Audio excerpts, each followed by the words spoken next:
Guys আজকে আমি Dhulian station এসেছি। দেখো কি সুন্দর এখানে পুকুর আছে, এই যে এত বড় পুকুর। আর এই যে সামনে স্টেশন, এই যে দেখো মালগাড়ি দাঁড়িয়ে আছে। তো আজকে আমি যাচ্ছি আমি কলকাতায় একটা কাজের জন্য। তো আমি স্টেশন এলাম, কি সুন্দর দেখো। আমি স্টেশনের বাইরে আছি, তো এবার ট্রেনের আমি ভিতর দিয়ে চলে যাব, ভিতর দিয়ে। দেখো এটা হচ্ছে ধুলিয়ান স্টেশন।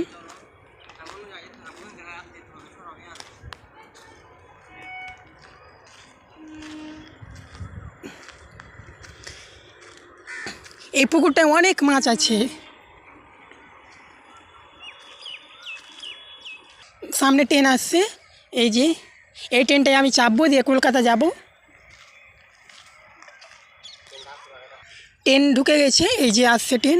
দেখো আমি তোমাদেরকে একটু দেখাচ্ছি, এই যে এই ট্রেনটায় আমি চাপবো। তো বন্ধুরা এই যে ট্রেন এসে পড়েছে, এবার আমি এই ট্রেনটাতে চাপবো। তো প্লিজ তোমরা ভালো থেকে সবাই আর আমাকে সাপোর্ট করো। তো আমি এই ট্রেনে চাপবো এখন। তোমরা সবাই ভালো থেকো, বাই।